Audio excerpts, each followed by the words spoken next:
បាទសូមជំរាបសួរបងប្អូនអរគ្នាបាទសូមស្វាគមន៍មកកាន់អាកាសដ្ឋានចិញ្ចឹមកង្កែបបាទភ្នំពេញបាទបងប្អូនអរគ្នាបាទហ្នឹងហើយបងប្អូនអរគ្នាឃើញមួយតង់ហ្នឹងគឺវាអត់ទាន់ធំទេបងប្អូនអរគ្នាព្រោះថាមួយតង់ហ្នឹងគឺវាល្អបាទមិនមែនមួយតង់ហ្នឹងទេអូខេខ្ញុំនិយាយថាមិនមែនមកតង់នឹងទេបាទបងប្អូនអរគ្នាយល់ហើយបាទនេះនៅខាងនេះទៀតបាទហើយខាងនេះគឺអត់ទាន់បានដួសទេបាទខាងនេះហើយខាងនេះបាទខាងនេះបាទខាងនេះបាទខាងនេះនៅតូចតូចទេស្ទើរទេបាទនេះប្រហែលជា 4000 ទេបាទអានេះបាន 5000 របស់គេបាទ 5000 របស់គេពីរតង់នេះ 10000 បាទពីរតង់អាមុនហ្នឹងអានឹងអានេះ 10000 បាទអានេះ 5000 ដែរបាទទាំងអស់ 15000 បាទហ្នឹងហើយ 15000 នៅខាងនោះទៀតបងប្អូនអរគ្នាបាទប៉ុន្តែខ្ញុំមិនបានទៅថតអីទេបើគាត់ថាយើងយប់នេះយើងធ្វើការរៀបចំចំតង់ប្រកាត់វាទៀតបាទដោយសារណាមួយយើងលក់អាធំអស់ហើយអញ្ចឹងវានៅតែតូចបាទអាតូចហ្នឹងក៏យើងមិនទាន់ទៅដល់លក់ជាសាច់ដែរបាទអញ្ចឹងបានខ្ញុំមកធ្វើវីដេអូហ្នឹងគឺយើងចង់ចែករំលែកថាសម្រាប់កង្កែបពេលដែលធំគឺខ្ញុំចាប់លក់អស់បាទហើយខ្ញុំមានវិធីមួយទៀតគឺខ្ញុំអត់បើសិនជា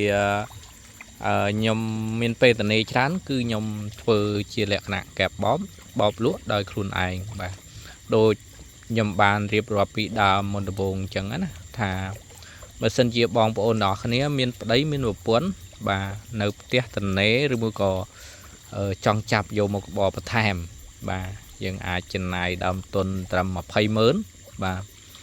200,000 អាហ្នឹងសម្រាប់កែបបោឯង 200,000 ណាបាទ 200,000 100 200 $ហ្នឹង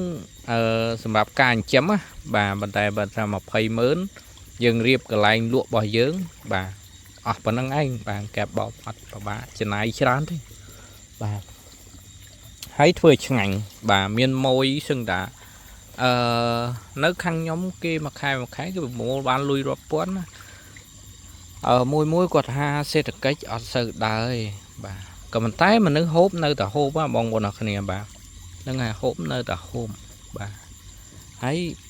មិនលក់ថានេះតែមួយមុខណាមិនលក់ទាំងកែបបោមួយមុខណាគាត់លក់កែបបោផងគាត់លក់ឡាបមន់ផងគាត់លក់ផ្លូវមន់ផងបាទពីរហ្នឹងយើងទៅគាត់លក់កោះមន់ឡាបមន់ជាពិសេសកោះមន់ហើយនឹងឡាបមន់បាទឡាបមន់កសិកម្មណាបាទហើយកែបបោប៉ុន្តែអ្នកដែលមករោកែបបោគាត់ឃើញកោះមន់ឡាបមន់អីចឹងគាត់តែងទិញពី3ចក្កយកទៅហូបចឹងណាបាទនឹងប្រកាន់ចំណូលមួយថ្ងៃយ៉ាងតិចណាស់ចំណេញយ៉ាងតិចណាស់ក៏បាន 5-10 ម៉ឺនទៅ 20 ម៉ឺនដែរបាទហើយសួរថាយើងទៅធ្វើការណាបើសិនជាឧទាហរណ៍បើសិនយើងពីអ្នកប្តីប្រពន្ធប្តីអ្នកចាំទៅហើយប្រពន្ធអ្នកធ្វើបាទមុនដំបូងការចាប់ផ្ដើមរបស់យើងវាតូចទេបាទការចំណេញនឹងវាតិចតួចទេ 3-4 ម៉ឺន 4-5 ម៉ឺនវាតិចទេក៏ប៉ុន្តែនៅពេលដែលយើងចាប់ដៃគ្នានៅពេលដែលយើងវាស្នឹក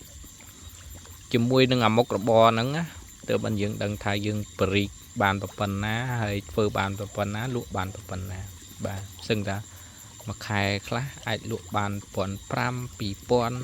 2,000 $អីចឹងណាបាទហ្នឹងហើយវានៅខ្មែរយើងក៏យើងអាចរកបានដែរបើគ្រាន់ថាតើយើងតស៊ូ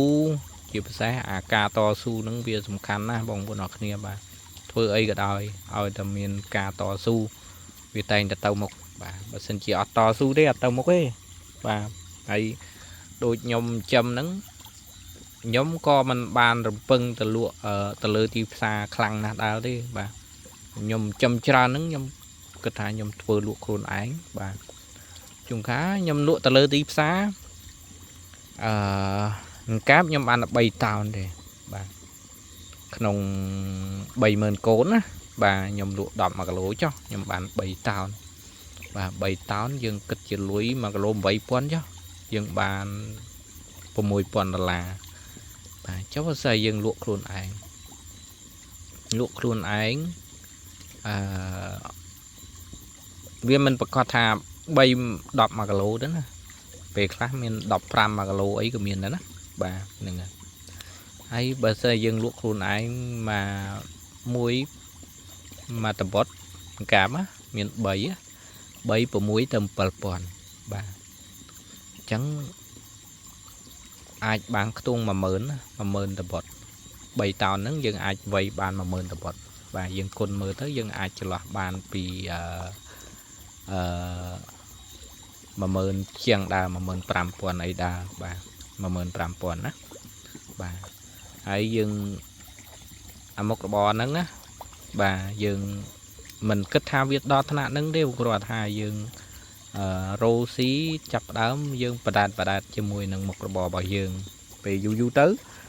ប្តីប្រពន្ធចេះរោបាទលេងវគ្គហ្នឹងលេងបាននៅផ្ទះអីឆ្លោះគ្នាទៀតហើយបាទហ្នឹងហើយមានថាបើកមុខភ្លាមគឺដឹងថាមុខរបរអីខ្លួនហើយបាទពេលខ្លះមកពីយើងអត់មានមុខរបរទៅមិនយើងឆ្លោះគ្នាបាទយើងអត់សូវស្រឡាញ់គ្នាទេពេលយើងមានមុខរបរយើងស្រឡាញ់គ្នាបាទឯងចេះរោលុយយើងចេះរោលុយបាទយើងសំទុកឲ្យកូនសំទុកទិញផ្ទះទិញដីធ្វើផ្ទះធ្វើដីធ្វើលបងឲ្យកូនរបស់យើងបាទហ្នឹងហើយអាហ្នឹងសិតតែជាការចាប់ផ្ដើមបាទការចាប់ផ្ដើមវាមិនស្រួលទេប៉ុន្តែក៏វាមិនយ៉ាប់ពេកដែរហើយក៏វាមិនចំណាយលុយច្រើនពេកដែរបាទអាហ្នឹងជាការចាប់ផ្ដើមដែលខ្ញុំបង្ហាញបងប្អូនអរគ្នាថាអ្វីដែលគួរចាប់ផ្ដើមប៉ុន្តែត្រូវរៀនធ្វើឲ្យឆ្ងាញ់បាទកុំបីធ្វើអត់ឆ្ងាញ់ណាបាទ